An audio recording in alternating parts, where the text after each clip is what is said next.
that doesn't make me look like I'm a product of your podcast. Like you should be talking about me haunting somebody. I think you look fine. Thanks, Joe. I mean, you're not like ghosted out. Like you have color right now with whatever lighting. That's worse. That's Put it on a better. nice, put it on a nice Mediterranean warm. Mediterranean warm.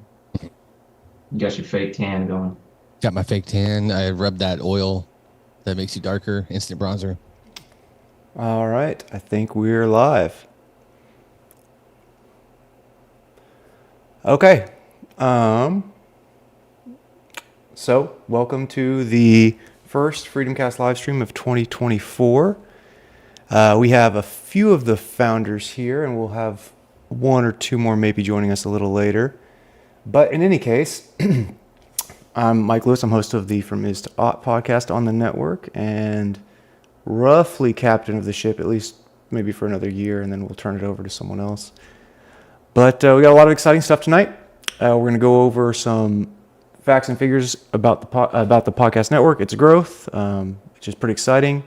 Give an update on the charity for this coming year, as well as the one that we will be donating to on behalf of revenue last year. And then we've got some new additions to the network. So I suppose that's as good a place as any to start. We've got Joe and Melissa here with us, and they will be coming to the network as our first official affiliate of FreedomCast. Joe and Melissa, you want to introduce yourselves and tell us what your podcast will be about? Sure. Hello, everyone. My name is Joe Bronner. This is my fiance, Melissa. Hello. And we are very honored and proud to be an affiliate of the network. And our podcast is called In Good Spirits. So it's not about a particular thing, but what it really boils down to is we're going to talk about the paranormal, the strange, the mysterious, anything sort of along those lines. So we can talk about anything as from like a haunted house all the way to like near-death experience, all the way to like superstition and luck, all the way to like things about the mind, behavioral psychology, like deja vu. And we don't really want to keep an exact theme to where like this is episode 1, this is episode 2, and we're just gonna like tell a story. We want to keep kind of the dialogue open, so we want it to be somewhat interactive. We want the viewers, I say the viewers, the listeners to like send in their thoughts, send in maybe some stories, and we might do a few little bites about, reading listener mail for like a particular haunted house story or, something that happened to them, personal experiences. And then we'll get into more episodes of just sort of describing things or talking about a particular like cryptid or haunted house or just paranormal experience. But we also want to have those episodes where we want to have guests on and just make it very, very casual. Anybody that actually listens to our first initial pilot, they're going to realize pretty quick that we're very laid back, very casual people. So we certainly want to keep those like casual conversations, long form discussions going on as well. So is there anything you want to add to that? Yeah, covered it up pretty good. Yeah. All right. Well, we're very excited to have them on the network, and their podcast is being pushed to, they don't know this just yet, but it's being pushed to Spotify and Apple as we speak. And so once a few of the technical details and processing on those platforms is done, episode 1 of In Good Spirits will be out. Here is the cover art for which you should look out. And, oh, you know what, though? I am only sharing it with those people on the stream. So folks on the meeting, you'll just have to trust that the people on the stream can see it. So I'll take your word, everybody. Yep. So in any case, be on the lookout for that here very shortly. We also have an update on another podcast that we've been teasing the last few quarters anyway, called Identity Redacted. So towards the end of Q1 this year, and I will be hosting 2 differing opinions on one of the biggest issues facing modern society. And so we'll get a little bit of flavor from people for and against some of the, how do I say this, adult art. Let's see. Hopefully that doesn't trigger any YouTube keywords. So, in any case, yes. So we have a comment that says that the cover art looks great for In Good Spirits. I definitely agree. All right. So moving on, we're going to cover a few other things tonight. I'm going to give you a brief rundown just as a check-in on FreedomCast. So last year, coming into our end-of-year live stream, I believe across all platforms and across all cheers.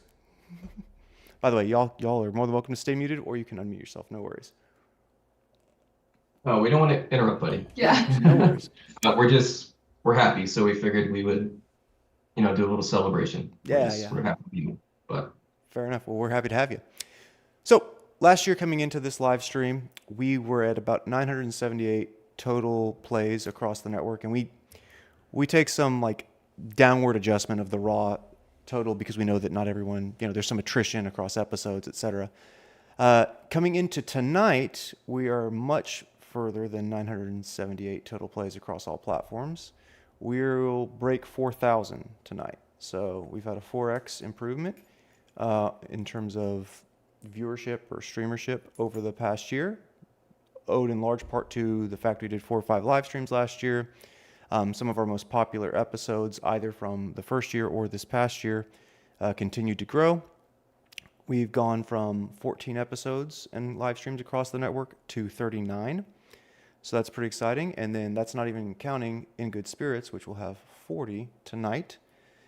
Our top episode is from Is to Ought's first episode on implicit bias, taking kind of a critical look at some of the research there. It's got just over 650 or so streams across everything. And it's actually been put in a social science repository. So that's kind of cool. It's on an open science framework. So that's been neat. I'll let Kyle I'll talk about Sam's top episode since Sam will not be joining us tonight. But without further ado, I'm going to kick it over to Kyle, and we'll follow back with some more from Is to Ought information in a little bit. Kyle, what do you got to say about thought pioneering? Yeah, so we're going into, I'm going to call it season 3 because that's technically year 3 for thought pioneering. And last year took a bit of a hiatus, had a newborn. So I didn't have the newborn, my wife did. However, it's new job, new kid, just trying to figure life out again. Coming back with in full swing this year, trying to do back to my normal cadence. So what came out of that last year was what I like to call a mini series, which was kind of like these innovation moments. And so I have a lot of fun doing those. Doing the popcorn idea was a lot of fun. I like movie theater popcorn. Joe knows anytime he goes to a movie with me, I take a 5-gallon bucket and fill it with popcorn. But just breaking down the psychology of the pricing there was fun, but also thinking about how innovative you have to be and creative you have to be when thinking about if I had to sell a concession stand snack, what would it look like, and how was my profit margin? What's the greatest return on investment? So that was a fun episode. And of course, doing one on the ethics of AI and autonomous vehicles was another one from the mini series that I did this past. Those mini series are essentially things that pique my interest. And if I can get someone else to talk about it with me, I know Mike and I are going to be talking a little bit more about AI. And one of the upcoming episodes will be around how I'm phrasing it is AI going to cause us to become more innovative, or is it going to hamper our ability to become innovative or to stay innovative and just kind of explore? It's really an open dialogue. I don't have any like learning points from that. It's more of a, hey, let's have a discussion to see how this could impact humanity or as we progress forward. So that'll be a fun conversation. I'm looking forward to having with Mike. Just launched one a couple of weeks ago with a colleague of mine, Caitlin Otis, who we talked about when it comes to like the creativity block. So the writer's block. I run into this almost daily, especially in my current role. I feel like I'm always trying to come up with new ideas, but I don't know. Like I hit this block and I'm like, I need help. So it was a great opportunity to showcase that in real time. We did what is it called, a remote associates test. They call it the RAT. So it's basically testing your ability to be creative in the moment. And when we walk through those questions in the podcast together, we immediately hit our own individual creativity blocks, which having another person to bounce an idea off of helps in the moment. And you can see us move past it pretty quick. So that was just like a case study in itself of like, hey, it helps to have a thought partner anytime you go into some sort of creative process. And then this year, I'm hoping within the quarter, of course, the AI podcast on Mike from Istot. So hashtag. And then we're looking at the impact of curiosity on a professional team. So I'll kind of jump back into my background in learning and development, leadership development, and look at, okay, what's the impact of curiosity? How does that play into the success of a business? What are the dynamics that you need to have on a team to be able to allow for an environment that allows people to be curious? And you'll see a little bit of that psychological safety come back that we talked about at the beginning of, I think it was like season 1. You'll see elements of that come back into the conversation there, which will be really interesting, especially in the landscape that I'm in nowadays. It's a big hot topic. Every company wants to know, how do I be more innovative? And they don't realize that they're actually killing innovation. So with that is some updates. Those are some updates on thought pioneering. Throw it back to you, Mike. Sure. So let me give you a few updates about Conventional Wisdom, which is the podcast hosted by Samuel Vernon. So last year, he spent a bulk of his time doing some research for the Twitter Files live stream that we put on about mid-year last year, and then a 3-part series that he's doing on his podcast on Bitcoin. So he's kind of covered what is Bitcoin and given some of the background information in episode 1.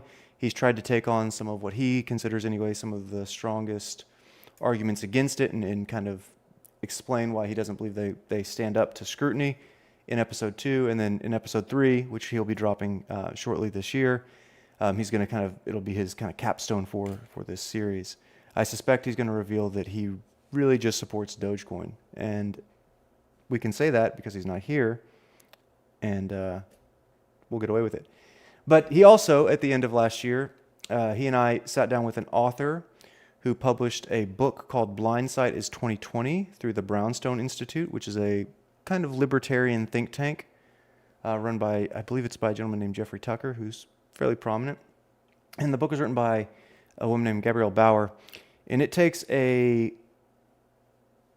kind of, not necessarily revisionist, but retrospective look at the mentality during COVID that kind of swept up a lot of people, particularly around lockdowns, but also some of the other stuff, mostly just around government mandates, which is not surprising given that it's published by the Brownstone Institute. But it's a very even-handed book. It doesn't have a particular partisan angle, though it is critical of some decisions by political actors, let's say, but not just political actors, scientists, etc. And it has an entire kind of arsenal of thinkers that she brings to bear in terms of scientists, philosophers, university professors, blue-collar workers, etc. It's a really great look, and it's well constructed. So we interviewed her, and that's available under Sam's banner name on Conventional Wisdom on YouTube and Rumble. It's obviously available on our locals page, freedomcast.locals.com, and it'll be available under both of our podcasts. It currently is under mine, and it will be available under his after he publishes his 3rd Bitcoin episode. So recommend picking up that book, checking out that episode, and he will have Bitcoin 3, The Rise of Doge. He'll have that out sometime this quarter. And then for Mr. Ott, I had a bit of a hiatus in the last stretch of 2023 after that Brownstone Institute. I did, however, just put out another episode at the end of last week, which is I believe my 2nd or 3rd episode on fake news. It's going to be a protracted series. It's probably about a dozen episodes long or so, where I talk to researchers, policymakers, journalists, politicians, etc., on the quote-unquote fake news problem, what people are trying to do about it. And what I hope to highlight there is that there is a lot that gets taken for granted by the time you see some flashy headline in an article that condemns people for spreading dis, or malinformation, or being propagandist, or spreading fake news, or advocating on behalf of a foreign power. Those are sometimes true, but mostly just rhetorical tactics used to discredit kind of disfavored messages. And so we're going to be taking a rigorous look at the balance of the evidence. And one thing that is nice, I think, about this series, though it is a challenge, is that we can actually interrogate some of the papers and some of the research in a way that doesn't require people to pay, a dozen, 2 dozen, 3 dozen dollars for a single white paper to download it, and then you have to sift through 40 pages of jargon and nonsense and 10 pages of, statistics output. We'll have done that for you, and we'll talk at a level that's accessible to most people, talking to our audience, not down to them, and not presupposing that the audience doesn't deserve to have access to the raw facts, and so we're not going to spoon feed you a narrative. So I have 2 episodes out on that, 2 full episodes out on that. One with Julie Mastrini, who is the director of media bias and marketing at All Sides Media, which is a news media rating agency, which I thought was fantastic. That's actually probably the most popular episode of this year, of 2023. And then I just released one with Syed Shuva, who's a PhD candidate studying deception in news at the University of Arkansas. So that one is out now. And going forward, the next episode I have that will come out, other than probably the cross-posting with Kyle, which I'm very much looking forward to, will be a look at what is fake news. So like kind of going through the different definitions in the academic literature from which journalists claim to source the term or terms that they use. And so we'll shine a little bit of light on that, and where there's validity, we'll highlight that, and where there's lack of convergence, that'll be explicated as well. So moving on, just very quickly, this will be our first live stream this year. We think we're still going to aim for 4, probably over the course of this year. We do have a pace of probably between the flagship podcast between 6 and 10 episodes a year each. And then I think Joe and Melissa are on deck for, did we say 4? 4? Correct. Yeah, currently we're aiming like quarterly, just to kind of get our feet wet with it. But I feel like once we get to, year 2, season 2, I guess we can call it, I feel like the frequency will probably, change on that. But right now it's a quarterly thing. That's our aim. Great. Awesome. So there should be, increasing amount of content coming out from FreedomCast as we go along. And again, we're always open to bringing on new podcasts. I think Joe and Melissa would tell you it's a pretty simple process, but it's thorough, and we try and maintain. We try to be as helpful as we can be, while allowing the podcast creators to maintain a lot of the rights that other podcasting networks would kind of consume. So we're not particularly interested in that. We want kind of more speech, more perspectives, and if you've got something interesting to say, even if it's just for a season of a podcast, not even a full podcast. Get in contact with us, and we'll help make it happen. Next, I want to pull up a few things, so just bear with me just one moment. We have some other stuff that people are less aware of. Some people are less aware of. We do have some subscribers to these things. We have, and what I will draw your attention to is a newswire. So, and let me go ahead and bring in the crew on this one too, so I'll share my screen. All right. So, we have something called the FreedomCast Current, which is a weekly news wire. It comes out between Sunday and Monday every week. And we have recently, for 2024, we've updated the format such that you're going to get a little blurb about 3 of the top stories that we've found. We're going to try and highlight fellow bloggers. So this can be people on Substack or who maintain blogs elsewhere on the internet, such as Norm Pattis and Mike Boyer. They have a podcast called Law and Legitimacy that is, in my opinion, interesting and worth checking out. And then we also have at least one uplifting story each week in the White Pill section. So you can click on the story.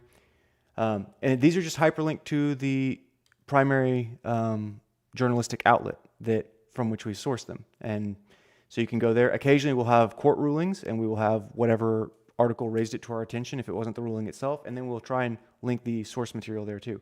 Again, we want more information out there. We're trying to help people keep track of narratives along all different political, cultural angles, so that the news is less shocking and hopefully less polarized for them going forward, and we can kind of understand where other people are coming from. We will also have an embedded link for any new episodes that have come out from the network each week. So this is a free newsletter. You just sign up, and it's delivered to your inbox every Sunday or Monday. The next thing I want to highlight is we have a merch store, and we will have In Good Spirits we'll have a line in this merch store sometime probably around mid-year this year. But we've got right now just general FreedomCast merch. We've got I don't know, at least a dozen of our mugs floating out around there now, some workout tank tops or tees. We have a new ball cap. So all this is available online. There is actually a discount code for people who are supporters on locals. I believe our tiers are $7 a month and $15 a month. And so with those, you get early access to podcast episodes. We'll eventually do exclusive live streams with them. And all supporters also get discounts for merch. And lastly,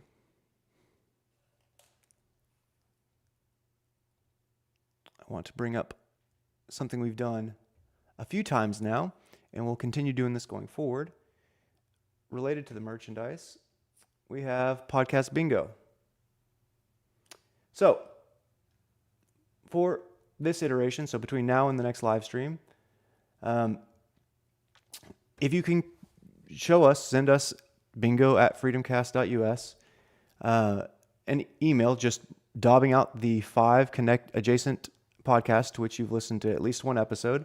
The first 3 people to do that will ship some free merch. And you can see we have now added In Good Spirits to our bingo card, and we've shuffled some others around. And, next quarter's bingo card will probably look a little bit different. But for now, this is your chance at free merch. And so just hit us up, bingo@freedomcast.us.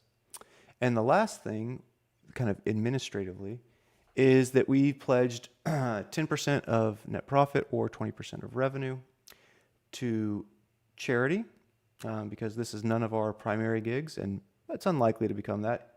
But in any case, even if it is, we want to try and give back to the community. So last year, motivated by Kyle's nomination, we donated to Canines for Warriors. So that was for the 2022 cycle. For the 2023 cycle, we will be donating to Micro Works. So that's Micro from Dirty Jobs. It's essentially kind of like a scholarship, apprenticeship type program that he runs. And big fans of that. So if you want to check that out, it's Mike Rowe, ROWE, Works. And then this year, I think, Kyle, is it SJ? I believe so. Yeah, so we're going to be going with St. Jude this year. So this is not exclusively pediatric, but largely a cancer center for younger people. It does treat adults too, and they have this excellent thing where if, God forbid, your family ever needs their services, they put your family up in a hotel across the street at no expense to them, and they provide some of the best care in the world for some of the most sympathetic patients in the world. And so, to whatever meager degree we can help support that mission through FreedomCast, we're going to do that for 2024. So so far it's Canine for Warriors. 2 years ago, for last year, it'll be Micro Works, and then for this coming year, it'll be St. Jude. So hopefully you can feel good about supporting a network that, lives its values. And with that, I'll open up the floor to Joe and Kyle if there's anything they want to say. Otherwise, we'll move into kind of like the open part of the discussion. You got anything, Kyle? I'll let you hit the floor first, buddy. Always let me hit the floor first. No, I mean, I'm excited for Joe and Melissa's podcast coming out. I mean, if you look at just the network in general, we have there's a lot of things. There's a lot of different topics that we cover. So I think just kind of expresses our own values. Like, we are just a bunch of people who are passionate about just sharing knowledge, but also gaining knowledge through this experience. So looking forward to bringing them on. 100%. Joe, Melissa, do you guys want to say anything about your experience podcasting so far? It was definitely scary. Podcasting is something that I've been interested in for, I don't know, a little while now. But it was always one of those things that it's easy to see on, whenever you see people do it on YouTube or just whatever, on Spotify or whatever, just I feel like that's something I could do. And then whenever I got my feet wet, even just doing basic editing on the first one, which for this podcast, we're primarily going to keep it pretty uncensored. We're not going to go in and really mess with it a whole lot. I think that's kind of the charm, is having your own uncensored sort of personality within the podcast. But I feel like, some of them are going to be a bit more edited than others, just because we're going to do descriptions on certain things or cryptids or hunter or just whatever it is. But even just getting my feet wet on like basic editing was like it was very frustrating. I didn't know what to do at first. And just trying to get, the sound quality correct and like the timing right on, some of the simplest things was like I don't know, you can't really like put your toe in the like you have to like dive into it head on is what I've seen so far. It's like you can't just sort of half-ass it, I guess is what I'm trying to say.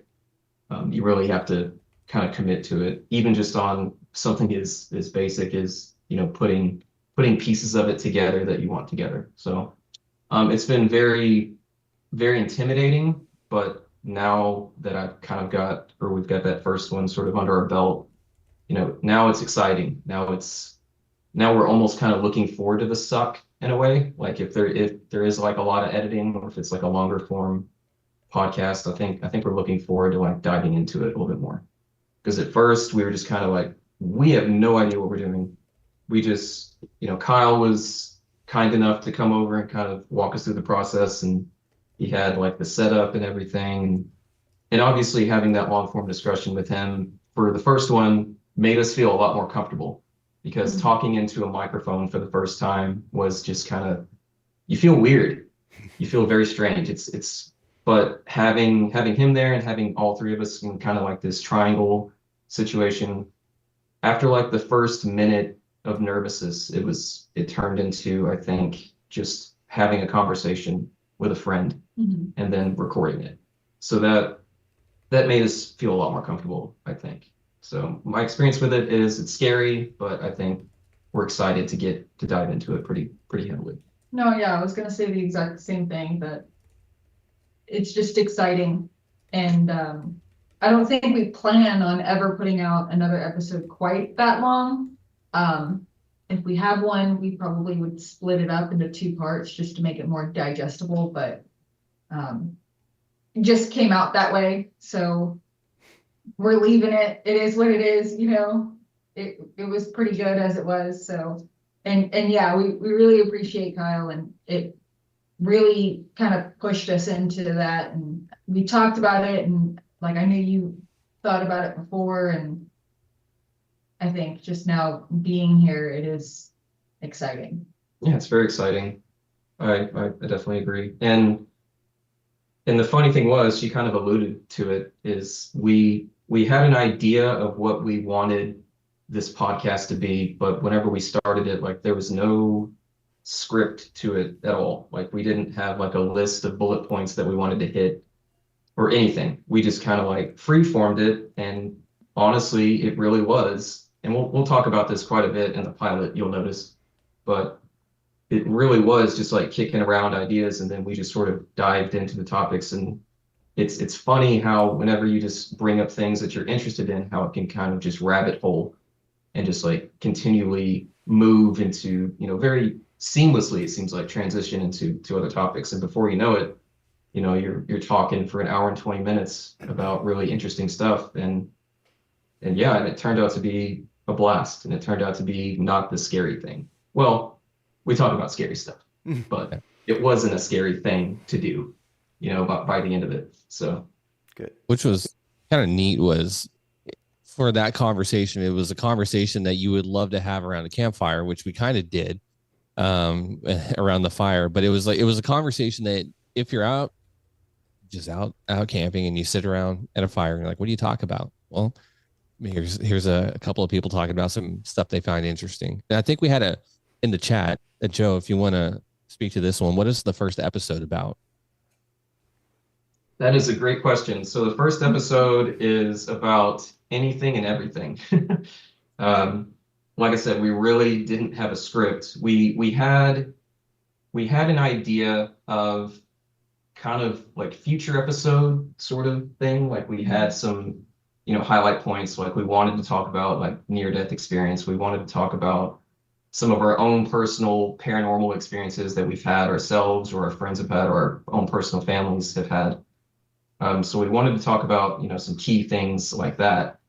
But then what the podcast ended up turning into was we talked about everything. We talked about everything from like possessed objects and conduits. We talked about the 4 degrees of demonic possession.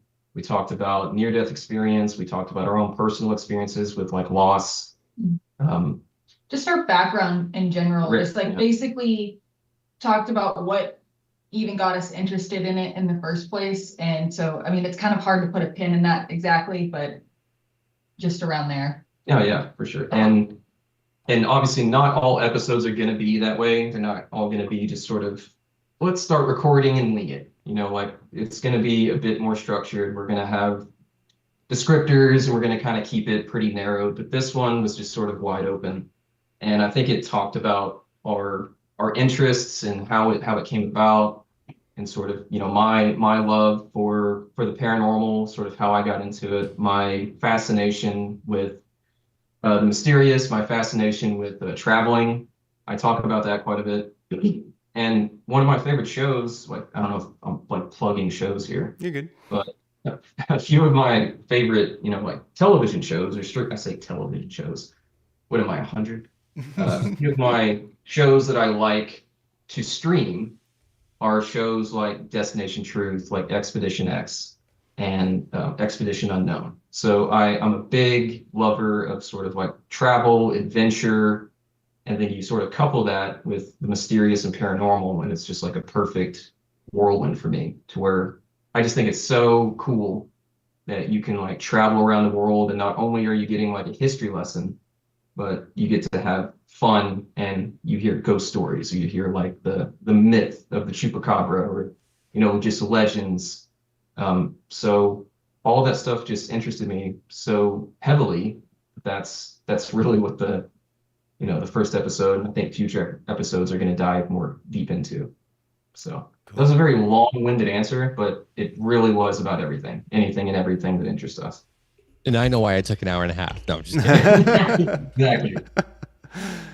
So a couple other things. We had a request to put a few of the links to some of the stuff we talked about. So the newswire, the merch, locals page, support link on the website. All those are now in the video description on both Rumble and YouTube. We have one more question about In Good Spirits, at least for now. This is perhaps already been answered, but the question is, do you all believe in ghosts? That's actually... If you listen to the episode, I think you'll find that out. Yeah, the pilot, that's actually a pretty layered question, because of the nature of the podcast, you would assume yes, but that's not necessarily true. Honestly, both myself and Melissa, I think she's a little bit more down the well of skeptic than I am. But honestly, we both would consider ourselves healthy skeptics. But if you held a gun to my head and said, do you believe in ghosts? I think my answer in short would be yes. But we're open-minded. But it's very, very layered. That's a very like loaded question. So, and that's some of the stuff that we kind of hope to get into. What do you mean by believe? To paraphrase a podcast we all love. Okay, fair enough. Excellent. All right, Kyle, you want to show off your very subtle thought pioneering mug there? Sorry, I had to. It's a 2-4. It's as if I had no lack of hobbies. I decided to learn how to epoxy tumblers, and so I stole my wife's label making machine, and decided to make, depending on how I'm feeling today, or depending on if Mike is looking at me, I could just say, yeah, I'm drinking from a FreedomCast cup, and then just kidding, it's my own cup, and then come back to it. So yeah, it's also good for when you're on calls. You're like, just humble, shameless plug of the podcast. Very good. Hasn't helped yet, but I think you meant shameful. Shamed. Yeah, the hell, it goes that way. No, it looks good though, buddy. Thanks. I dig the hat too. I really like, whenever you guys started this whole thing up, like the first thing I dug was the hat. Those are cool. I love the design on the hat. And that one even looks, I don't know if that's like faded or looks faded like on purpose, or if that's just like how you get it shipped to you. No, it's like it's a lot of days at the range, a lot of days at the It's got sweat. I was gonna say, so yeah, the blood, sweat, and tears. So that's got some Yeah. rain days behind it under its belt. That's okay. Yeah, these are vintage 2022. They're never going to be produced again. So,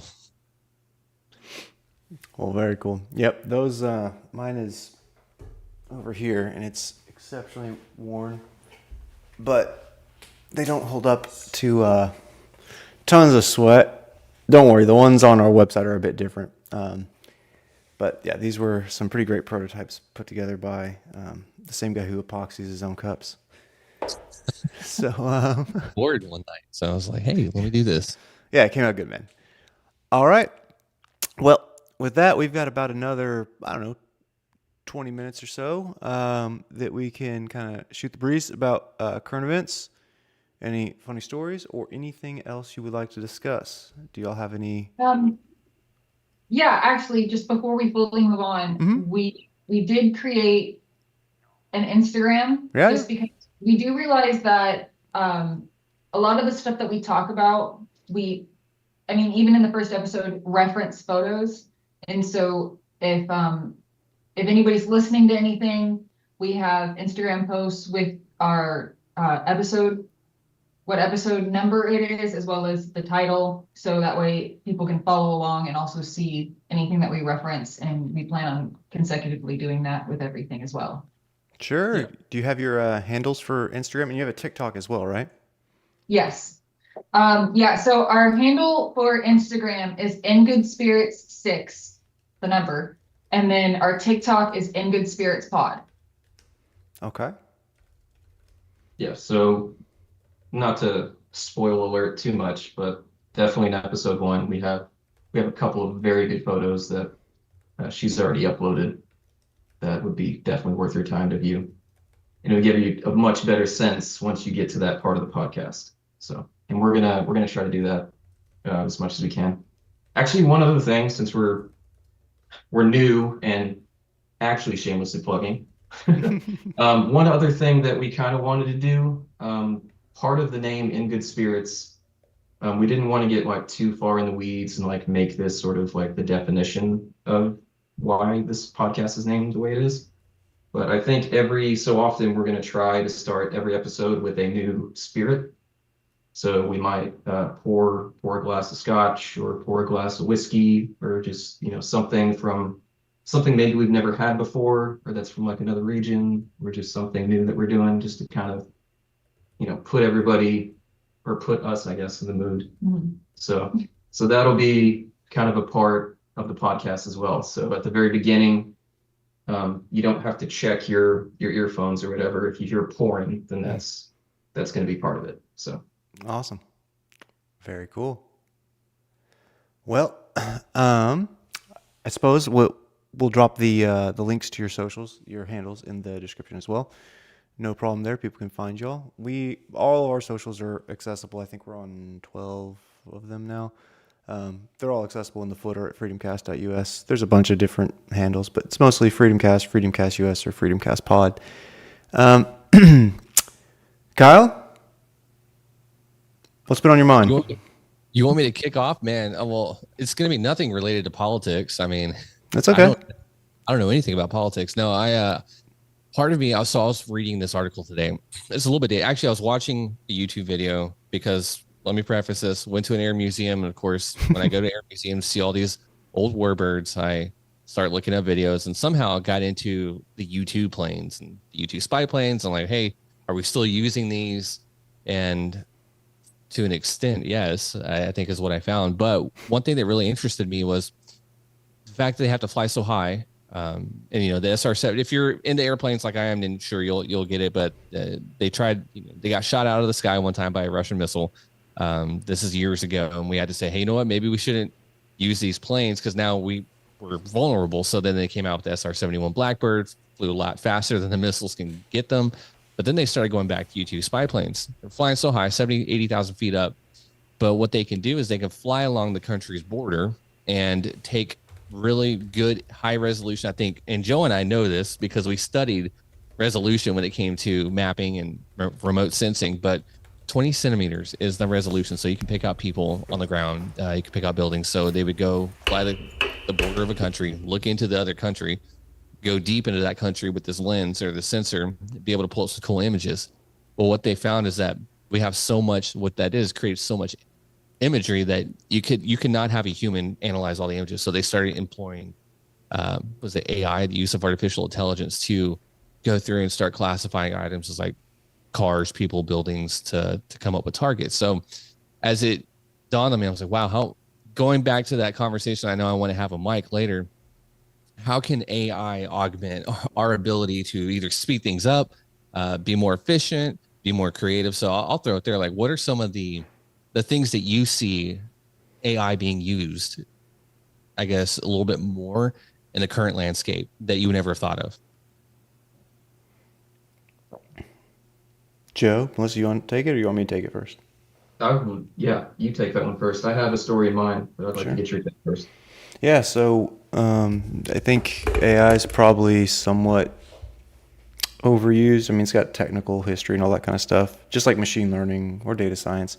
These are all kind of like roughly related, especially ML and AI. But it kind of, this branch of those disciplines around predictive analytics has blossomed into many different applications, and one of them is synthetic media, so synthetic video, synthetic audio, synthetic images. You might hear them called deepfakes.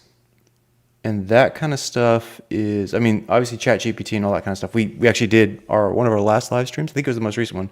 We had ChatGPT take the moral foundations test. If you're interested in any political bias that may be built into that version of the system, just at a cursory overview, nothing definitive, but it's interesting. And we kind of do a deep dive there. But even more than the LLMs, those large language models, the potential for deepfakes, which is just a particular subset of synthetic media in AI, where more or less what's happening is that a computer is predicting color values in pixel space to create something, and it's it's probably impossible to tell the difference between synthetic media and reality at this point. And certainly within the next 12 months it will be.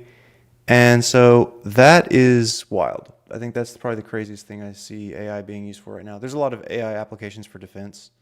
Palmer Luckey, for example, has a drone company that's big on that. I think Palantir Technology is big on that. There's a couple others. Shout out to some folks in Austin. But that's I would say the craziest thing. It's also the scariest, because what happens when you see a video, it looks super real, it gets you emotionally worked up, and then someone says it's fake. It's like, says who? How do you know? And so I think that will probably be one of the most incredible and probably destabilizing forces in terms of AI applications going forward. I'm curious too, because I wonder what fuels that fire. Is it the monetary aspect, of where there's a lot of clickbait that's associated with those videos where people click on it? So it's like the ability to scale this becomes, I don't know what I'm trying to say. It's more of a, like, the ability to scale this so you can make money accelerates it in the, like, for bad actors than it would for good actors when it comes to AI. Because you think about it too, you have a FaceTime call. I don't know if this could really happen, but you have a FaceTime call. It's your parent or it's your brother, sister, kid saying, "Hey, I'm in trouble. I need help. Can you send me some money?" And it looks like them. It sounds like them. Mm-hmm. And then all of a sudden you're like, "I need to wire you some money." You're going to be, I don't know. But it's crazy to think about how it can progress that far to where you can't even tell the difference. Yeah, they've had that done with phone calls too. So yeah, for scams, that's certainly a thing. The monetary aspect is a big deal. There's also like more innocent aspects. Kind of like an intermediary gray zone is Hollywood and the actors, strike, or Screen Actors Guild strike, or whatever it was, end of mid last year, something like that. Hollywood was like, well, we want to be able to create synthetic media of whatever Chris Pratt, and Chris Pratt or whoever, essentially wants to maintain rights to their likeness, including synthetic media versions of it. And, CGI is kind of like, it's not exactly the same thing, but it's towards the same end. of, trying to produce a movie. And it's like, well, trying to produce a movie in a vacuum doesn't necessarily have a moral valence to it, but there's a lot of ways deepfakes can go pretty dark pretty quick. And I think actually Film Actors Guild, thank you, Chet. The Taylor Swift was having some problems with deepfakes, I think, here recently, though there's some question about whether that was a bit of an AstroTurf campaign, not necessarily by her, but by policymakers. So one thing I would say to look out for is that people writing legislation to combat these things, like, it's probably appropriate, but as with most legislation, my opinion is that the legislators don't have the technical ability to be careful with how they write legislation, so they're likely to make the problem worse or severely curb civil liberties in the process. Some of them, it's based on just, again, kind of like technical ignorance, and others, it's based on like cynicism or malice. Looking at you, Liz Warren. Not necessarily on the deep fake stuff, but certainly on the crypto side. So, again, just my perspective. Other people are welcome to disagree, even on the network side, even within our network. But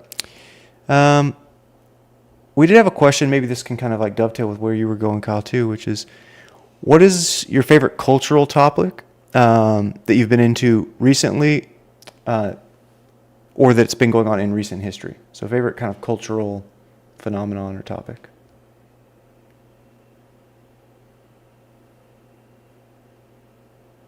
Kyle, you want to take it first? I mean, part of mine, it's going to be kind of it's a loaded, for me, it's going to be more of like a loaded answer, because I've been trying to get a little bit more deeper into the research of just innovative processes from an organizational standpoint. That's something I've kind of rooted myself in the past, I would say 6-7 years.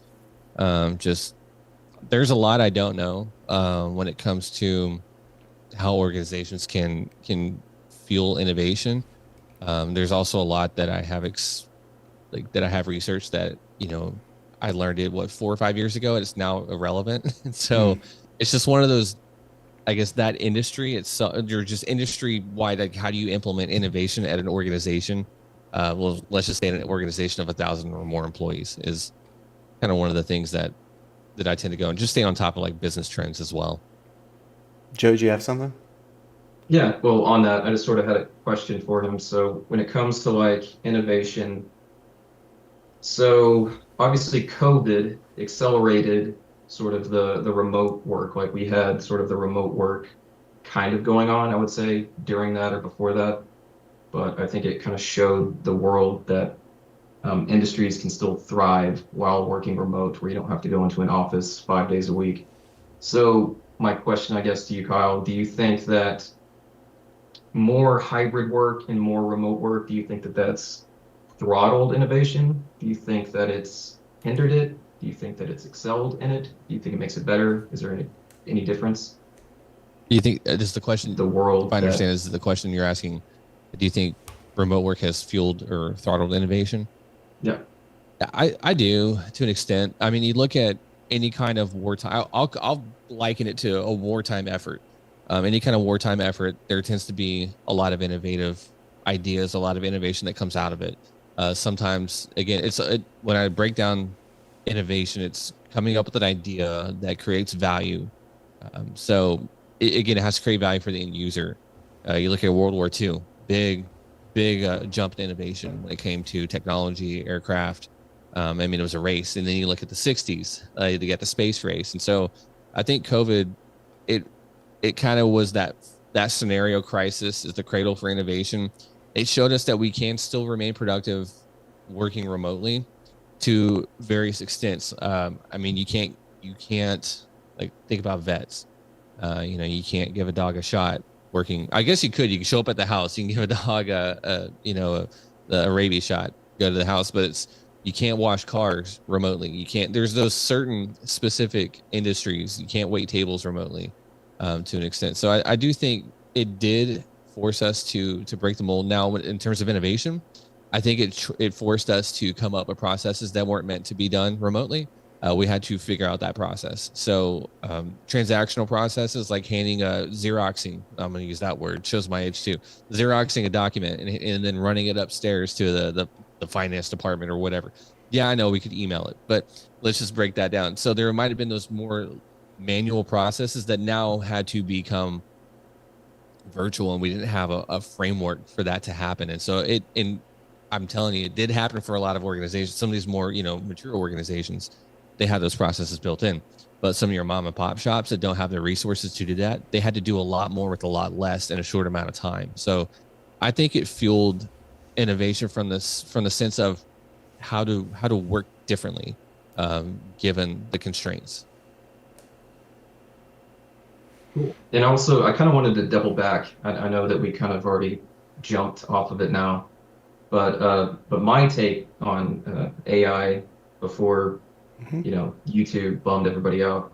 I'm kidding. No, your perspective is like very well received, and you both made a lot of good points, and I tend to agree with quite a bit of it. But I had one that was like a bit more fun. It was more on sort of the predictive analysis part of AI. I saw an episode recently, I'm not going to say what the show is or anything, but I saw an episode recently of a very good use of machine learning and AI. There was this program that happened in, I want to say it was Pearl Harbor, right? I think that was the episode. But there's this program going on in Hawaii right now, near Pearl Harbor, to where there's like these missing people that never came home during the attack. So there's just like these missing GIs, and this company is all they're about is trying to find like these wrecks. They're trying to find like these plane crashes. They're trying to find the missing, to give closure to the family. And there was this company that uses this very sophisticated machine that does LiDAR, bathymetry, sonar sort of thing, to kind of scan the ocean floor. But there's certain areas there that can get, in upwards of 3,000 feet deep. In other areas, not so much, but I thought it was cool because they get like millions and millions of data points, but they implemented this machine learning optic into their workflow to find anomalies that they found like wrecks before. So they are basically teaching the machine to, like, if you find any sort of anomaly in so and so amount of data points, you can help narrow that search tremendously. So instead of like having to manually go through that every single data point, have a team of scientists or whatever go through those data points, it's really implementing it. And I think that's like a very cool use of it. That's awesome. The other one that I kind of got fooled by, and I'm like pretty pissed about it, because both of you guys know that I'm a music encyclopedia. I'm not going to sit there, I'm not going to be the type of guy that says I listen to every kind of music, because I don't. But I love music. It's a big part of my life. I listen to my Spotify playlist basically every day, or at least every other day. And I got fooled the other day because there was this song that came on. I can't remember the name of the artist, but the title had something to do with like SpongeBob. So during the verses, they were like deep faking sort of this electronic SpongeBob voice, but they were putting it in like a metal. Oh, They had like a metal riff behind it, and I was like, oh my God. I even told her, I was like, dude, this freaking jams. I was like, who is this? And she's like, that's an AI song. That's so an AI generated song. And I was like, son of a, like, Yeah. I think somebody actually wrote the song, but what they've done and what I've seen a lot because of TikTok is that what they basically did is they were able to produce planktons from SpongeBob's voice to sing that song. They basically I guess it's just like in a way they have enough voice footage to take that and make him say anything that he wants. Another thing that I do that I love, and it sounds absolutely ridiculous, is that the news anchor fish thing from TikTok, they've got enough voice footage of him doing that to where they put in actual real life news stories, but it's as if he's telling them to you. So that's cool. I don't know. It's just a way to like get me. Like I cannot stand watching the news. I hate it. I will leave it off as much as possible. Oh, you're talking to the right people here.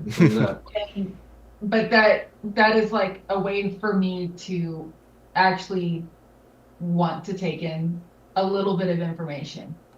Obviously, I do take their stories with a grain of salt because obviously somebody's having to write these stories. But it makes it produces it in a way that it's more enjoyable to me because I loved SpongeBob. I grew up on SpongeBob.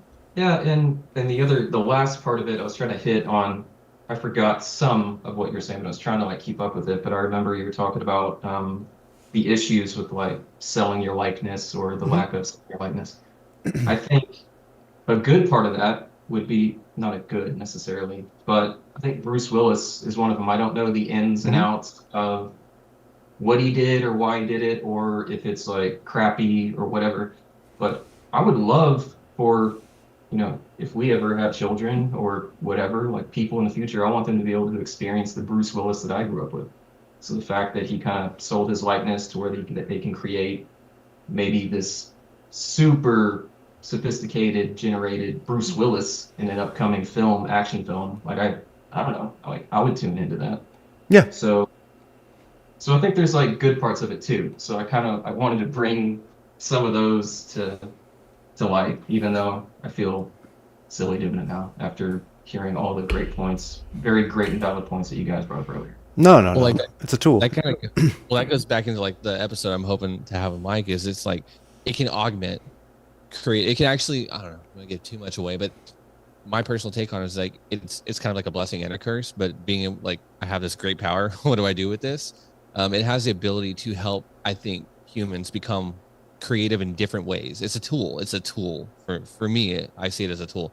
Like in fact, while you were talking, Joe, I used was it LLM, Mike? Is that what you call it? A Mhm. large language Yeah, model? large language And model.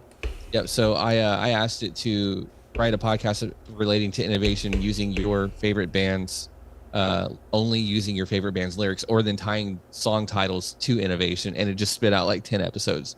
So it was pretty interesting. So you can see like how it can help you be a little bit more creative. How can it help you articulate? Oh, I never thought of it that way. Huh, it's a different perspective, which is crazy to think about. Yeah. Super cool. Kyle, you have homework before we do our episode, okay? You have to watch the documentary AlphaGo. AlphaGo? AlphaGo. It's available for free on YouTube, I believe. Okay. It's a documentary covering DeepMind. This is like all the rage about 8-9 years ago. Go is a game with like many more dimensions than chess in terms of degrees of freedom. And it's a little bit less structured, and in some ways it's more structured than others. But it's the complexity of potential game outcomes it's something like more than the number of particles in the universe, something like that. And it was considered kind of a watershed moment if computers could ever beat a human player at it. And using some relatively new techniques, at least at the time, DeepMind, which was a kind of a subsidiary of Google, built a machine that was competitive and had a series against this, kind of prodigy. Anyway, it's worth watching. It's an excellent movie or excellent documentary. But we're going to talk about Move 37, Kyle. So that's why you got to watch it. I will check it out. Thanks, man. All right. So favorite cultural topic that I'm interested in currently or in recent history, I would say it's kind of interesting to me to watch what's going on with the immigration debate right now. I have some friends who come from different political stripes, but I think everyone's kind of the same mindset that the magnitude of the mass migration is not sustainable, and that current politics are, let's say, like more fairy tale than actually providing solutions to the problem. And and then you layer in stuff like, well, border states start busing migrants to other parts of the country, especially parts of the country that have supported more lax immigration policy, and then there's backlash in those communities and amongst their politicians. That's just been kind of an interesting thing to watch. And then obviously with everything that's kind of escalating between the United States and Republican governorships along the Texas border here as of late, that's been fascinating. There is a new bill out. Apparently, it's a bipartisan bill out of the Senate that President Biden said he will shut down the border as soon as the day he signs that bill. And it provides some new legislative governance mechanisms, but as those who are familiar with the cause of the problem will tell you, the problem right now is not a lack of legislation.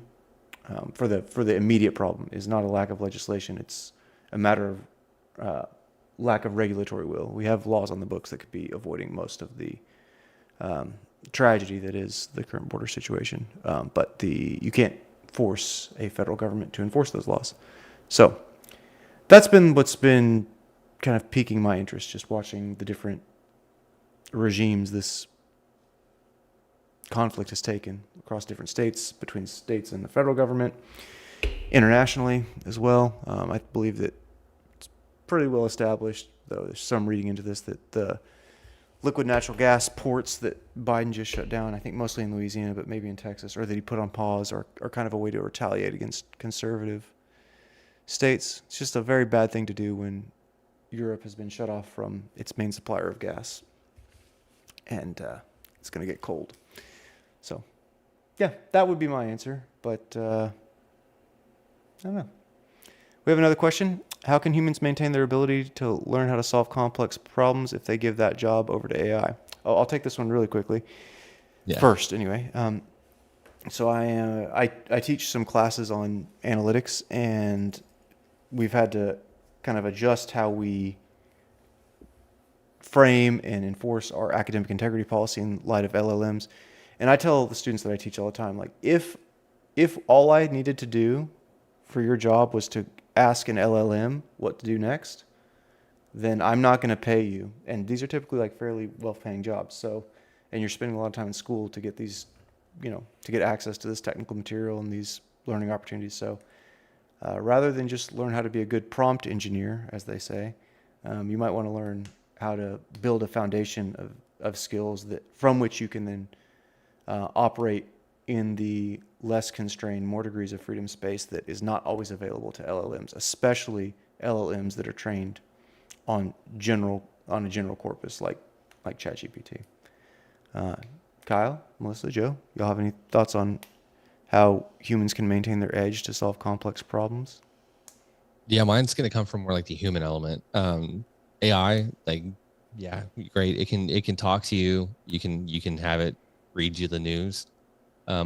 Crazy enough, I was actually listening to Spotify today, and that AI, the virtual DJ, like started talking to me like, "Hey, Kyle, here's your based off what you taught." I'm like, "Whoa, that's crazy." And I struggle with this too, because the last thing I want is for people to be lazy. That's where I think I see there's like, if you were to break this out into like a normal distribution, I think this does have the tendency to create. And Mike's like, "Oh, you're talking distributions and numbers." No, if you look at a bell curve, no, you might tend to see that distribution where there is a population of people that become lazy and just use it to answer their questions. But to Mike's point, yeah, it does. Like, there will be some points, or I guess to my point from the human side of things, there are going to be elements where any kind of transaction or human, you need to have that, I want to say that instinct or that human side of things. I guess what I'm trying to say is AI doesn't care. It won't care for you. I won't care if you don't have, like, if I'm talking to you on the phone, and you tell me, "Hey, my I had a family member just pass away." Yeah, the AI won't be able to replicate that emotion. And so, I think that's where, I know it's deviating from the question of how do you solve complex problems. It's more of how do you handle complex emotions, maybe, for me. So that'd be like my take on it. There's a lot of smarter people out there that can solve way more complex problems than I can.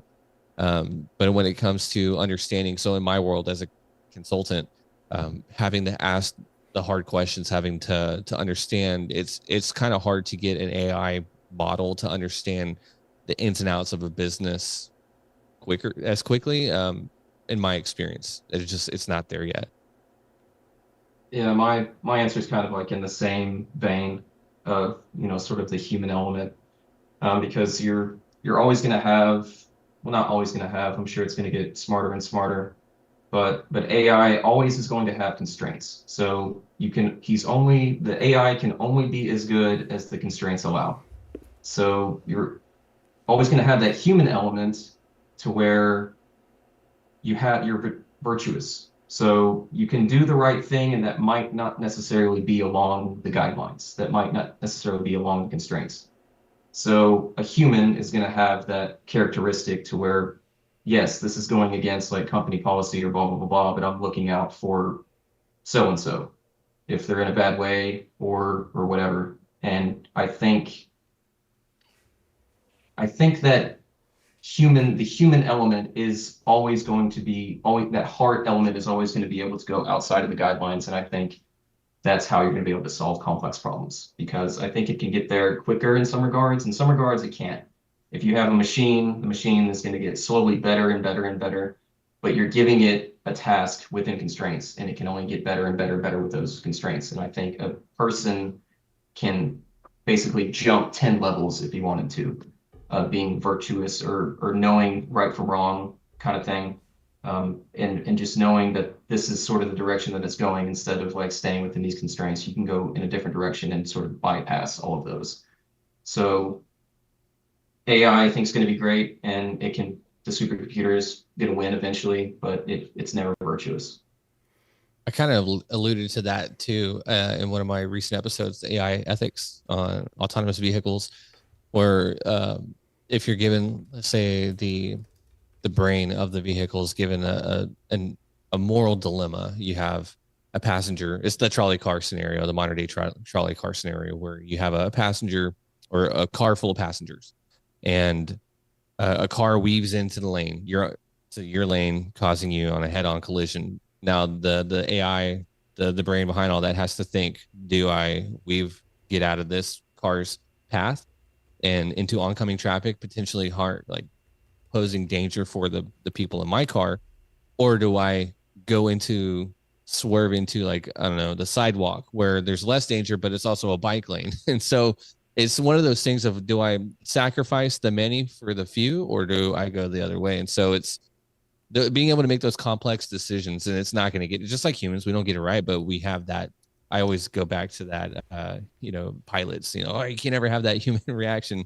The drone can't make decisions that a pilot can up in the air. So it's just one of those things to where you want a human behind that wheel to an extent, I guess I would say, to make that. Yeah, Yeah. it's like the whole plot, or not the whole plot, but the whole subplot of Will Smith's character in iRobot, Yeah. kind Yeah. of how he became so grizzled. He was like, I hate robots because it didn't save the little girl because I had in, the analytics mind, I had a better percent chance of survival. It's not going to have that heart of like, I should go save the little girl who has less of a percent chance of survival and save this man who has more of a percent chance. It just doesn't have that heart. So I always go back to that plot point in iRobot. It still holds up to this day. It came out in like 2003 Yeah. or whenever it was. Back when I liked Will Smith.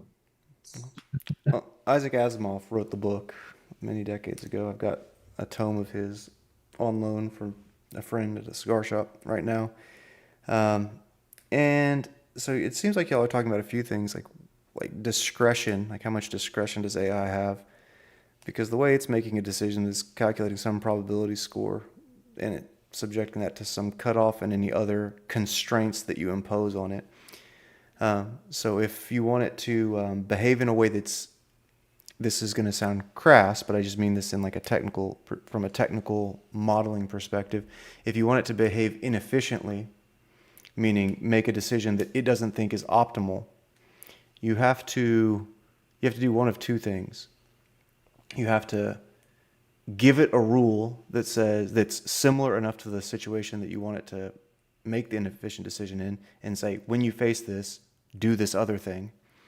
Or you have to show it enough examples of similar enough scenarios or like scenarios that it can infer that rule, and therefore it updates its probability score in light of that. And so it's like, it's not there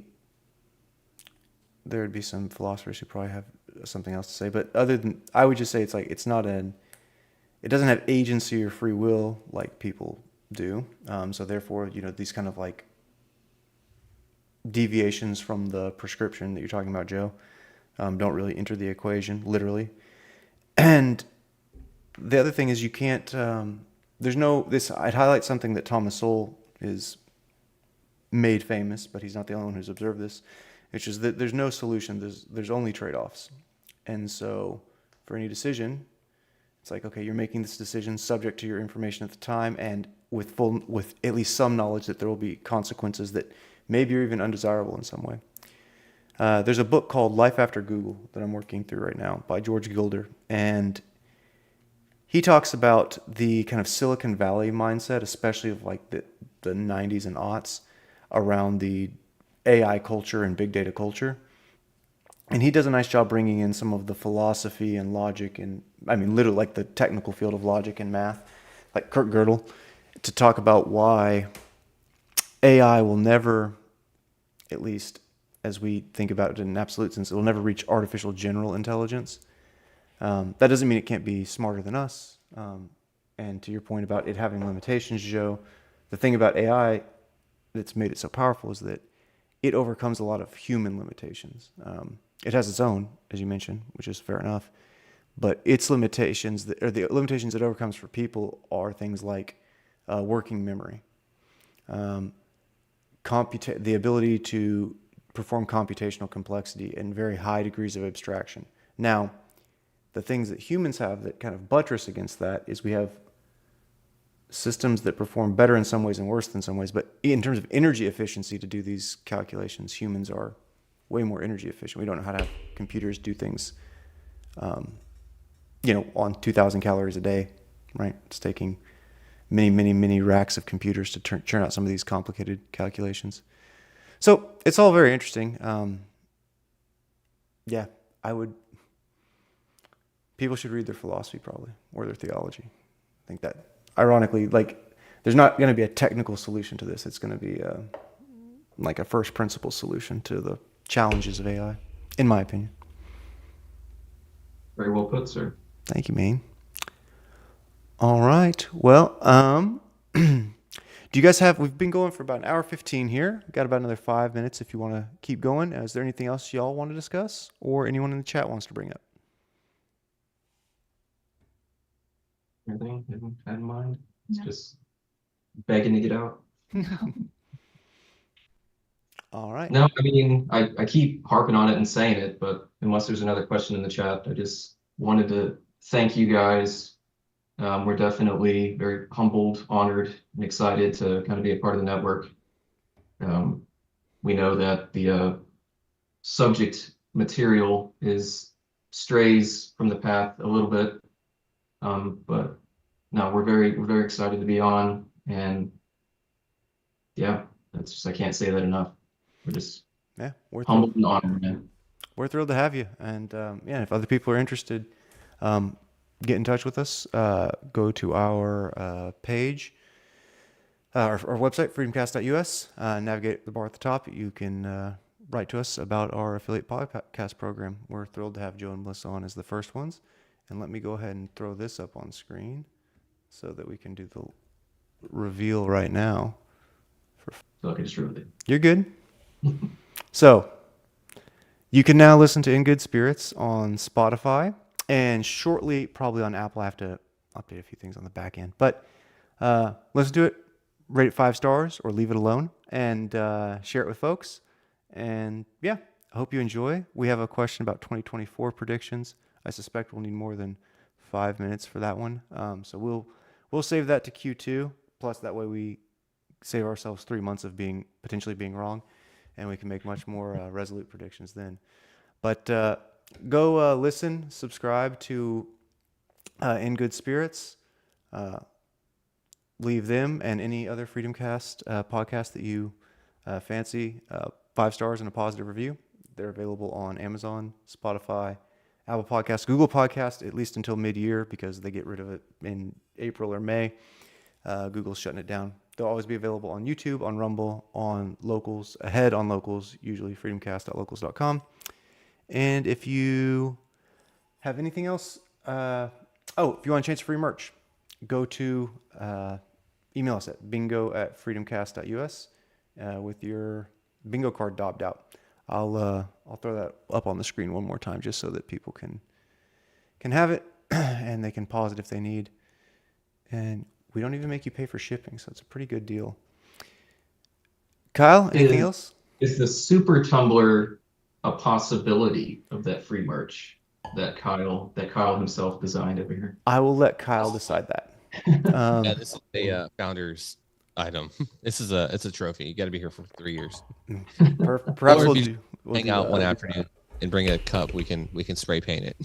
Maybe once we cross the 10,000 threshold. But appreciate everyone being here tonight. Like I said, we crossed 1,000 last year during our end of year live stream. I suspect by the time this is all wrapped and published and have about a day of replays, we'll have crossed the 4,000 threshold. So that's pretty cool. Freedomcast.us, freedomcast.locals.com, merch, all that kind of stuff is in the show description. Appreciate your support. Appreciate your time. Thanks, Joe. Thanks, Melissa. Thanks, Cal. Hey, thanks everybody. All right. Let me shut these things down. It's like, see you later, guys.